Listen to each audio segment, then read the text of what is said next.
Hey, welcome to E-Free Church, whether you're watching online or you're here with us today. My name is Omar Anaya. I'm the associate pastor here at E-Free Church. And I'm Dawn Summers, and I'm the director of children's ministries, and we are so glad you're joining us. All right, well, just come on in.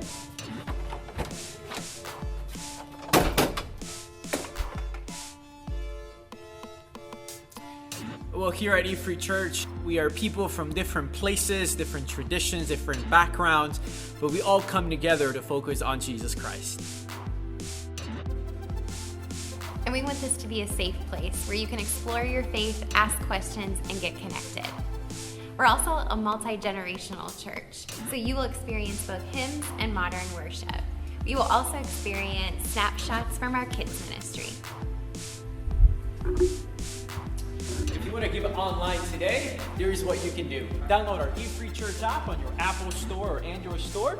And you can go ahead and the E-Free Church app, click down below where you see this icon. And there, you're going to be able to put the amount that you want to give, and then you can give online that way. If you're giving in person today, you can drop your donation in the drop boxes at the back of our worship center. Well, once again, we're so glad that you're able to join us today, whether you're here or watching online. We hope that today you'll be filled with the peace and hope that's found in Jesus Christ. Enjoy the service. Disfruten del servicio.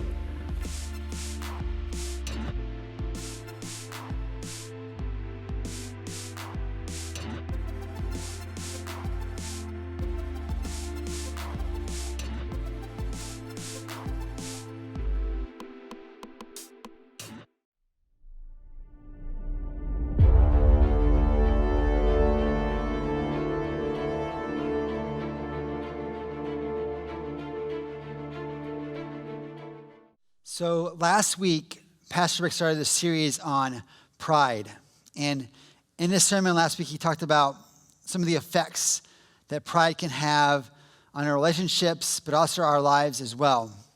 And so this week, I want to kind of share about one area where pride has impacted my life, and specifically why forgiveness is so important for us, not only to receive, but more importantly, to give. So I'm going to start out with something really, really easy for you. I want everyone to think about something unfair. Just take a few seconds. Think about something that's unfair in life for you right now. Like I said, pretty easy, right? Nobody has a hard time coming up with what's unfair about life.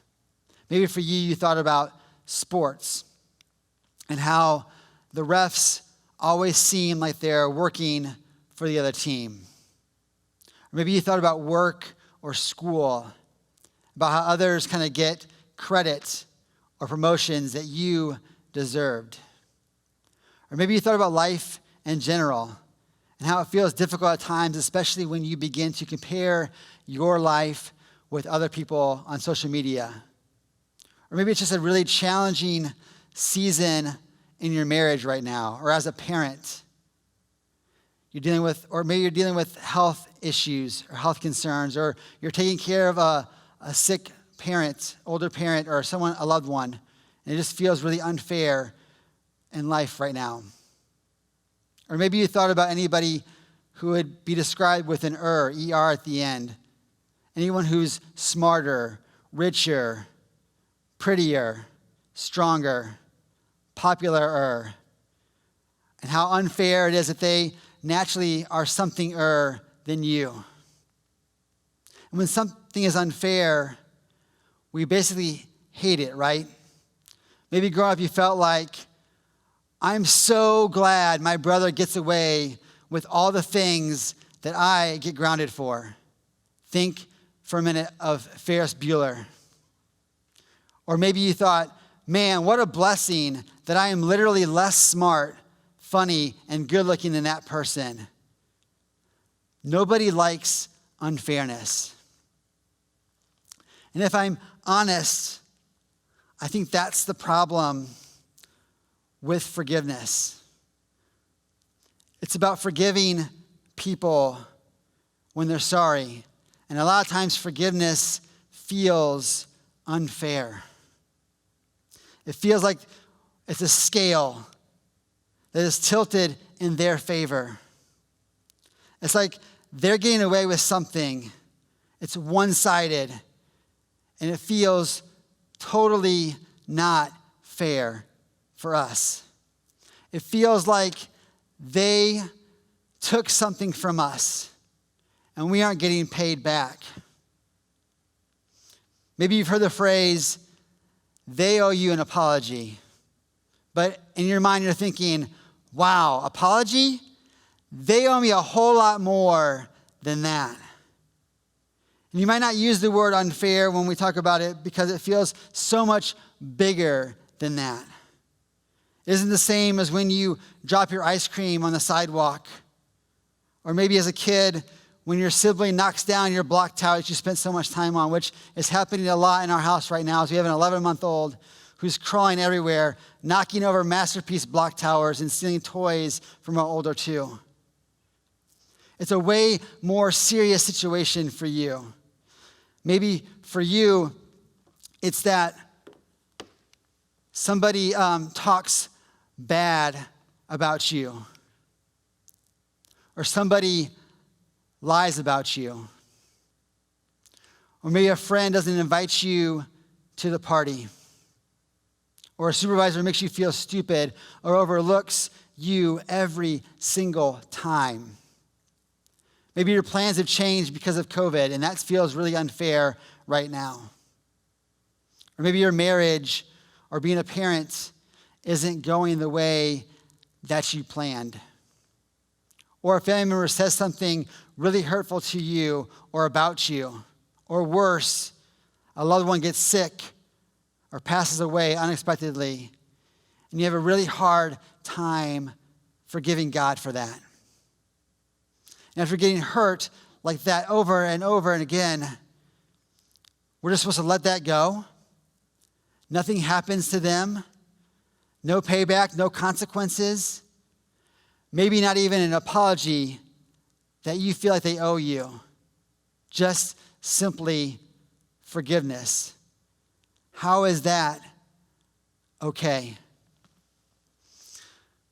I think it's those questions that make our story today that we're looking at in the Bible so important. It's recorded in the book of Matthew. Matthew was someone who knew Jesus personally.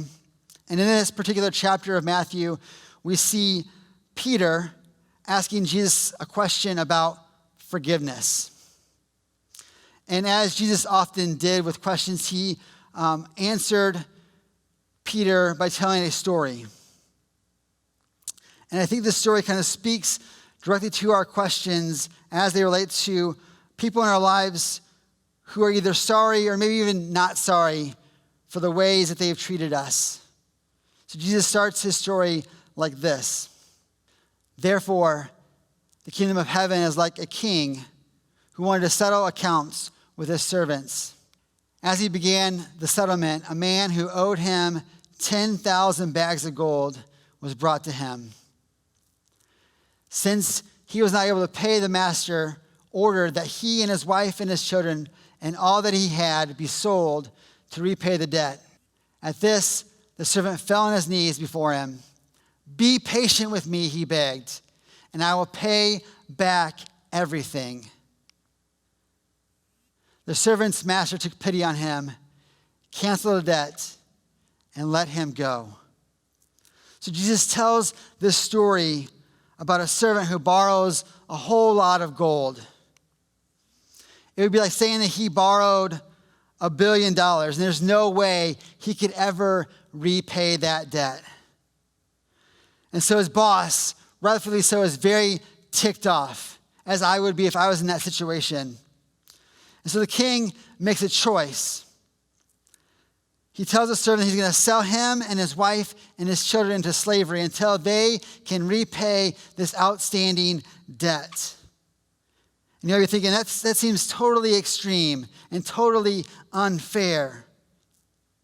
But then he realizes that this servant has no way of paying back this debt. It's impossible. And so instead of saying, sorry, You're just going to have to go into slavery until you can pay me back. Or you know what? I'm going to treat you like you treated me. I'm going to hurt you like you hurt me. The king instead cancels the debt. Free and clear. Poof, it all goes away. And the servant probably feels pretty good about this, pretty relieved about this situation. And I would too, because here's the thing I know about myself, and it's probably also true about you, is this. I am okay with how unfair forgiveness is when I'm the one being forgiven. I'm okay when things are unfair if it works in my favor. When I hurt my wife and she just lets it go, or when somebody owes me, or when I owe somebody an apology and they're like, you know what, hey, guess what? Don't worry about it. That kind of unfairness doesn't bother me at all. But Jesus continues his story and it goes on like this. But when that servant went out, he found one of his fellow servants who owed him 100 silver coins. And he grabbed him and began to choke him. Pay back what you owe me, he demanded. His fellow servant fell to his knees and begged him, be patient with me, and I will pay it back. But he refused. Instead, he went off and had the man thrown into prison until he could pay the debt.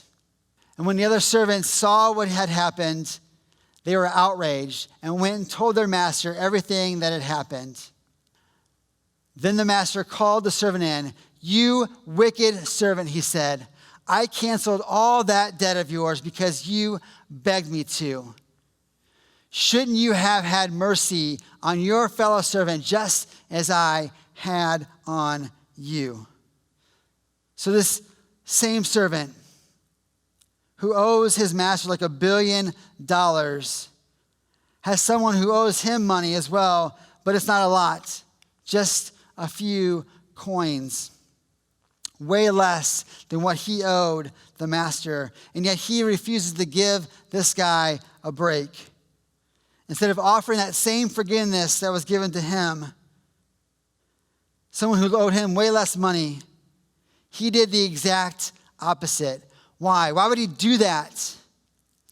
It's because he wanted things in his own life to be fair. He wanted what would benefit him the most.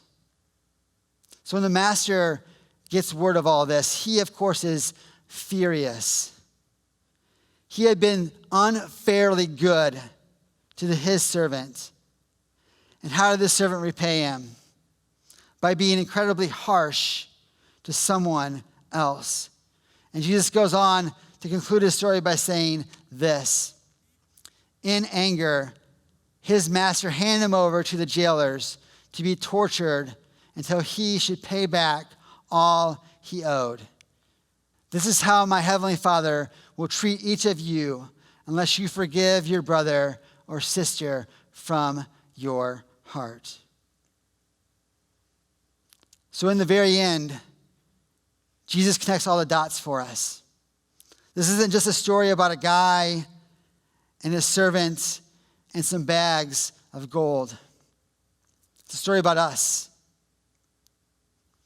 It's a story about humans, especially those of us who follow Jesus and have been treated unfairly in the best way possible by being forgiven of everything that we've ever done and ever would do.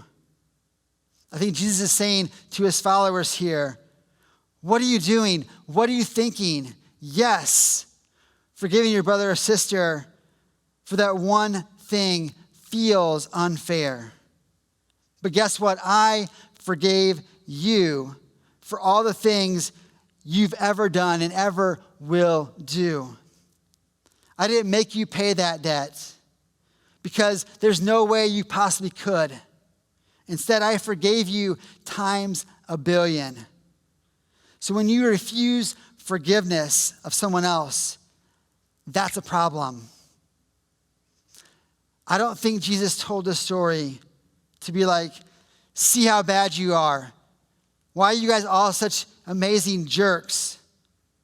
I think he wanted us to see this situation clearly because he knew it would change how we respond to others. He knew when we see forgiveness the way that he sees it, when we see the amount that we have been forgiven in our own lives, it will be easier for us to forgive what we're owed. In other words, forgiven people forgive. And I love this story because the truth is that you and I couldn't pay the debt that we owe to God. So Jesus did it for you. In the same way, the people who owe you can't pay you back the way you want them to. They can apologize over and over and over again, but they can't give you back the time you lost thinking about what they did, or the confidence you lost when they hurt you, or the reputation you lost when they lied about you, the energy you lost trying to get past it, or the peace that you lost when they did what they did to you. Saying sorry is nice, but it isn't going to pay back what they owe you. Not by a long shot. But when we choose not to forgive, the only people that we are hurting is ourselves. Remember the last lines from Jesus in the story. He says, the master handed the servant over to be tortured and then gives us a warning. Just like that servant, when we refuse to forgive, we get tortured. We get imprisoned. Not physically, but we still suffer.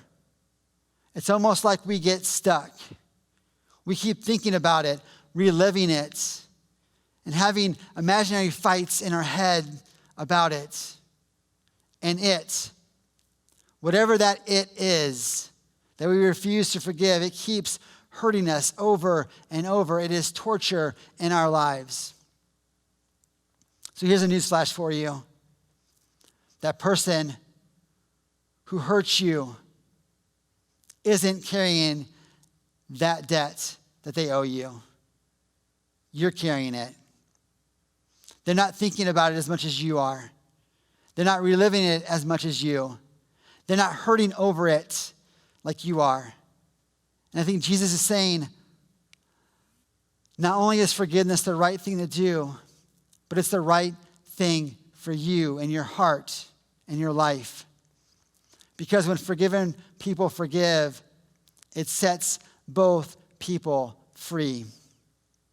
It lets both people move on with their lives. Is that unfair? Yes, absolutely it is. But in light of what we've been forgiven by God, not really. And in light of what it gives us in return, it is totally worth it. So how do we do this? What does forgiving look like when we know it's going to be unfair, but we want to forgive anyway? I think we can begin by doing exactly what the master did at the beginning of Jesus' story. We give up on payback.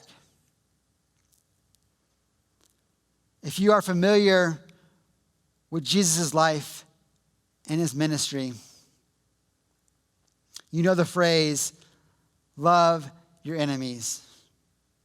And when I think about forgiveness, I can think of a recent situation in my own life where I had a really hard time loving and forgiving my enemies.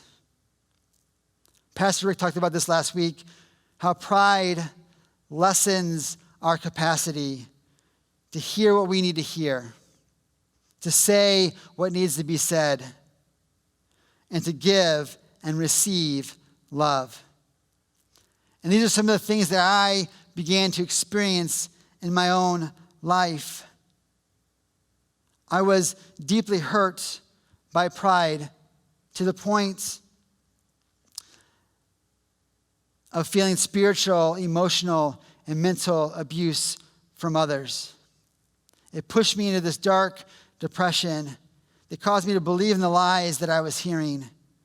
And I was unable to see the ways that I was hurting others and causing pain in other people's lives through my actions and my words. And I was failing to give or receive love and forgiveness in my life.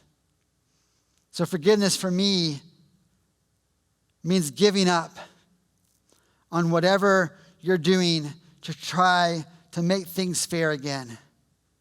Whatever you're doing to even the score. For me, forgiveness means